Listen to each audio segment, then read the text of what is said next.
when you saw the injury, did you have any idea of the severity of that? Yeah, hey, Dan, good morning. Good to be with you. I got to be honest, there was a lot going on in that one particular play. There was a lot going on the sideline before the play.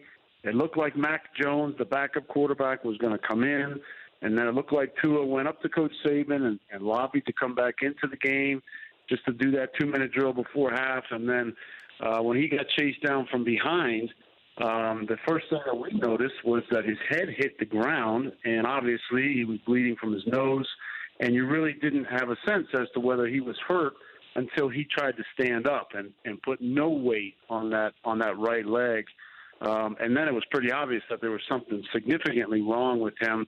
We went back and watched the replay, and then you could see where his knee went into the ground. He had two defenders on his back, and there was a lot of force that went into that knee.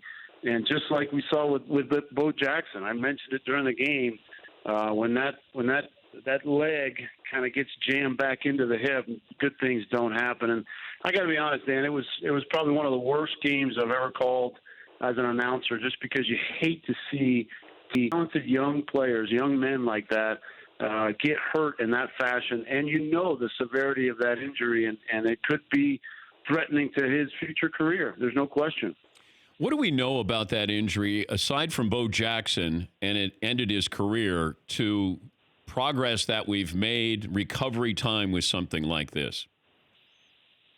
Well, I don't know necessarily, Dan. I'm not the doctor, but what I do know is, obviously Bo Jackson was a different kind of athlete than Tua Tagovailoa, and played a different position, much like a receiver. They are constantly cutting, moving, going one direction to another. I think a quarterback certainly has a better opportunity of coming back from an injury like this, because they're in the pocket and Tua's moving around, but he's not making those hard cuts. So I know this, that the kid will have the surgery and he will rehab, and he's a determined young man, and he'll do everything he needs to get back on the football field. And I think he will. I don't think there's any question that he'll get back, and he'll give himself an opportunity to play at the next level at some point. We love to blame somebody. We're a results-based sports society, but if you're looking at this, can you put blame on anybody? And if so, who? I don't think so, Dan. I mean, we talked about it during the broadcast. If it were me, if I were Nick Saban, I don't think I would have started Tua Tagovailoa in that game. I don't think they needed to win the game. They had an opportunity to start Mac Jones, and Tua came out and he warmed up pregame. And if you needed him for whatever reason, if it didn't go well in the first half with Mac Jones, you could always bring Tua in start of the second quarter, start of the second half if you needed him. But that's not the way that Nick Saban operates. It's not the way he decided to go. And then, like he said, listen, once a guy's cleared to play, I'm not coaching the game based on thinking a guy could get injured. And I understand that, but at the same time, you have to assume the risk. Up 35-7 right before half. It seemed like he wanted to take him out, and he got talked into him going back out on the field, and unfortunately this happened.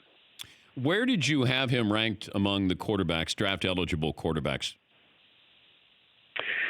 Yeah, that's a good question. I work with Todd McShay. He's on my crew as well, and we talk quite a bit about this on a weekly basis. Todd had him ranked number one out of the quarterbacks. I did not.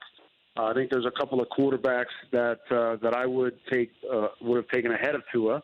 But I think obviously he's a first-round talent. He's a special individual, and he's going to have every opportunity to be successful at the next level.